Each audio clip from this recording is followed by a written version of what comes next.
welcome back again, Áine. And now you've got your job in RTE, so we'll take it from there now.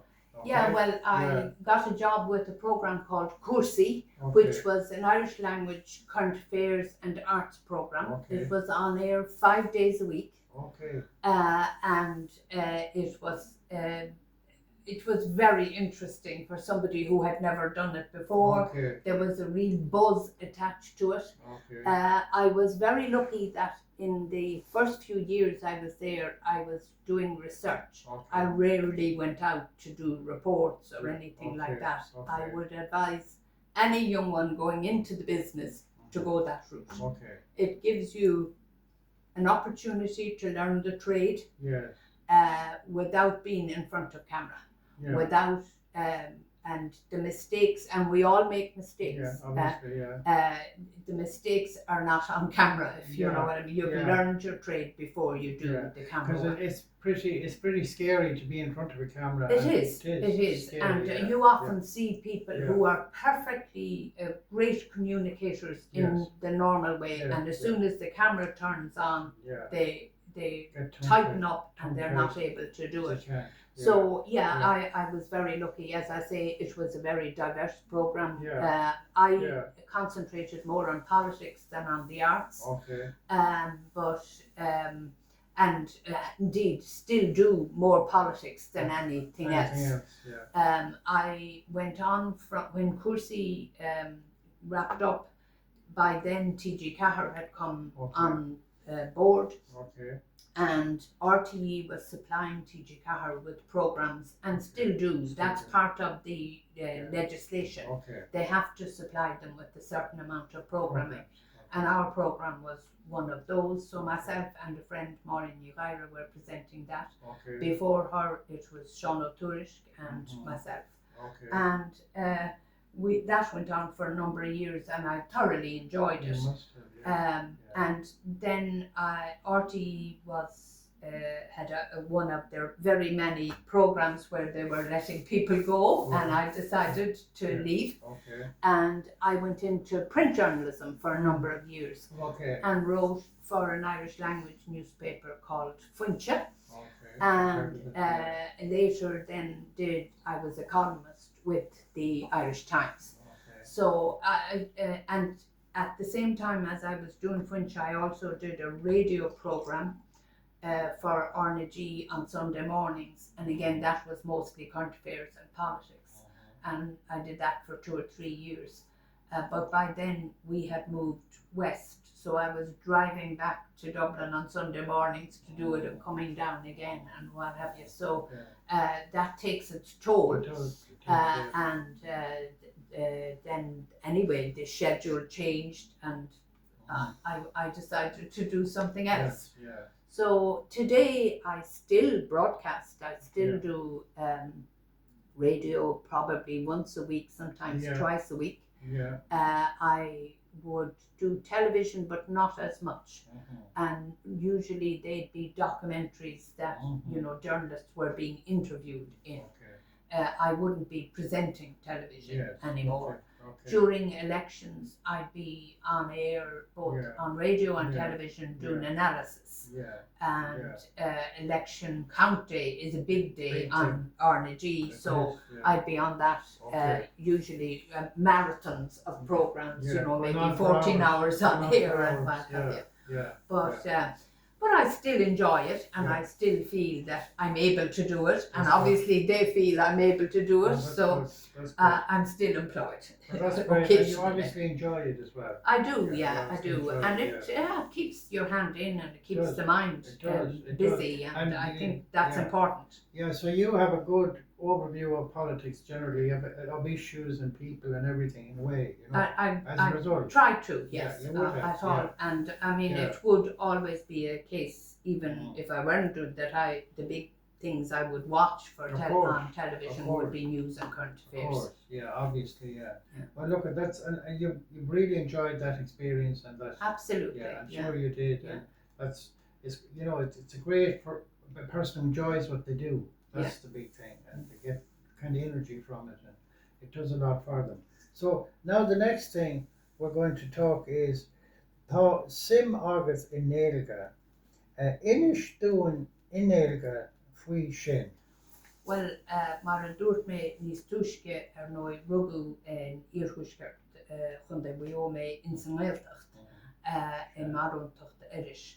Tá trí Ghaeltacht gun de bhío cean an iris, cean an nachfuil agus cean an isceart an chun de hartar thuirficéide.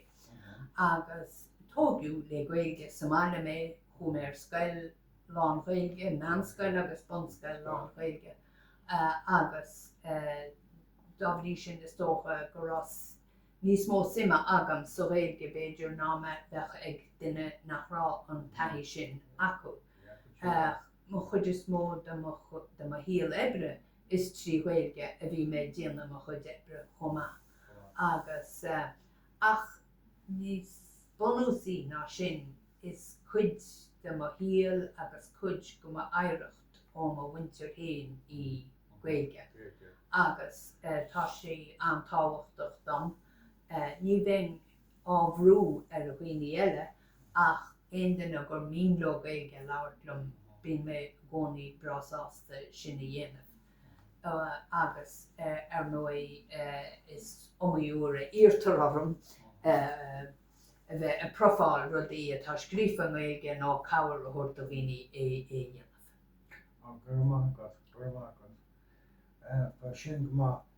The next thing now we're going to talk about is, and something you have an interest in as well, is just the whole general area of faith and all that kind of. There's a whole lot involved. But anyway, there is. I mean, I believe in God, and I believe in the power of prayer, and more so maybe when I'm looking for something that, like all human beings. We're all the same, yeah. Yeah. We're all the same.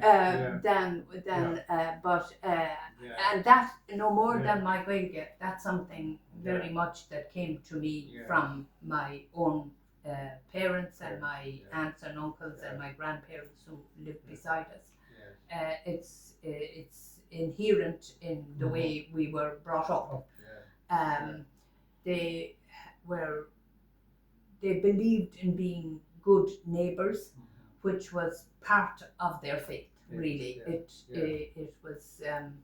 And my father, who was a great man to go to mass and to pray, but would say to you that to work was to pray. Because the idea of idle hands and what have you would not, wouldn't go down well. No. So for me, it's also because it's a community thing. And I suppose maybe my faith would not be as unquestioning as my mother and father's faith. They accepted that things had to be done a certain way, whereas I will question things. That doesn't mean that that's wrong. I think it's a healthy thing to question. And unfortunately for the Catholic Church in Ireland, maybe there wasn't enough questioning. Maybe there wasn't any at all when things were going wrong and people didn't know it, and that is why now we have a crisis to do with abuse. And I mean, this week it was good to see that gentleman from Blackrock College, from the documentary that he and his brother made, been having a chance to talk to the new Pope about the issue, and to see him coming out satisfied with that conversation was good for those of us who feel that there is a lot yet to be done in that area. There's a lot of unfinished business, really.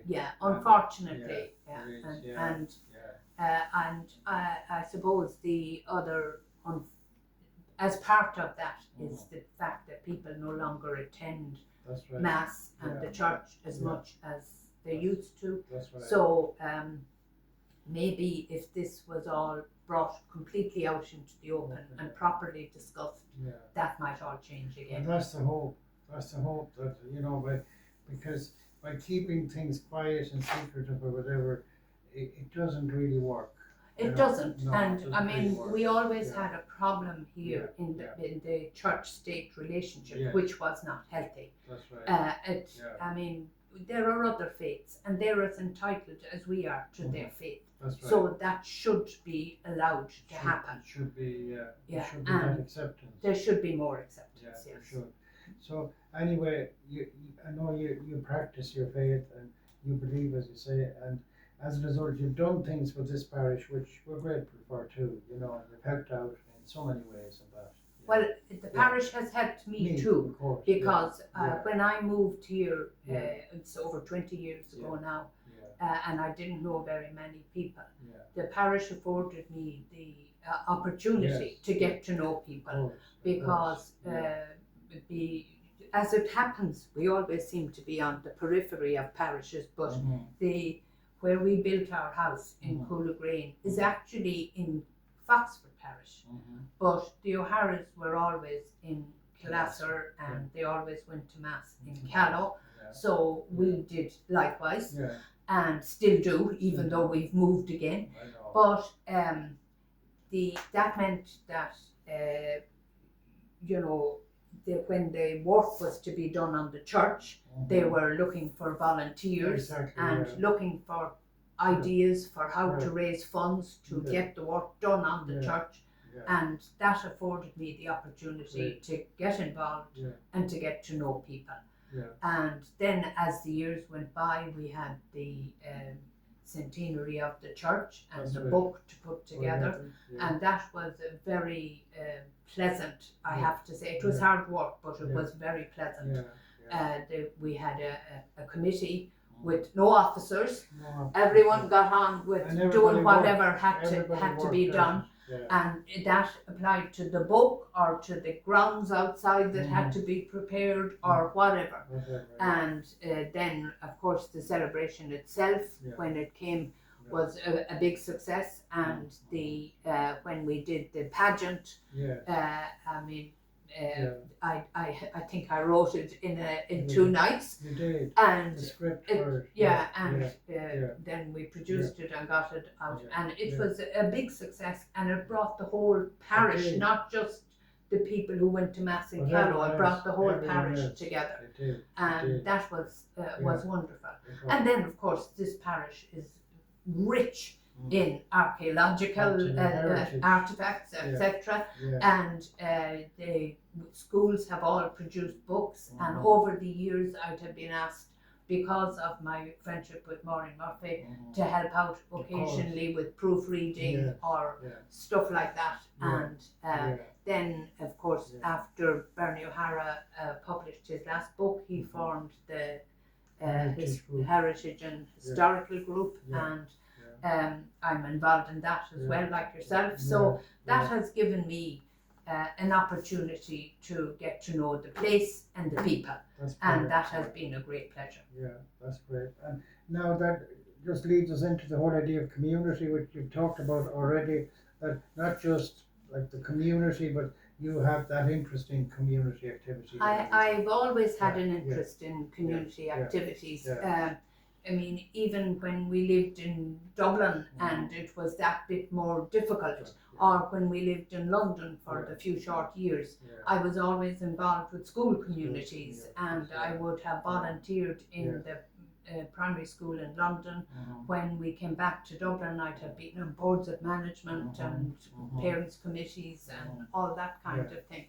But earlier than that, when I lived at home in Dulloch, I remember when we moved back there first, I was coming out of the church on Sunday, and a man accosted me and he said, "You will be on the parish council now." And so there was no question of will you or can you, it was you will be. There was no choice at all. But again, that was, it was always good fun. You had great friends working with you. And that's what community is about, really. And Chiaráin has a good dose has a of good community. It has surely.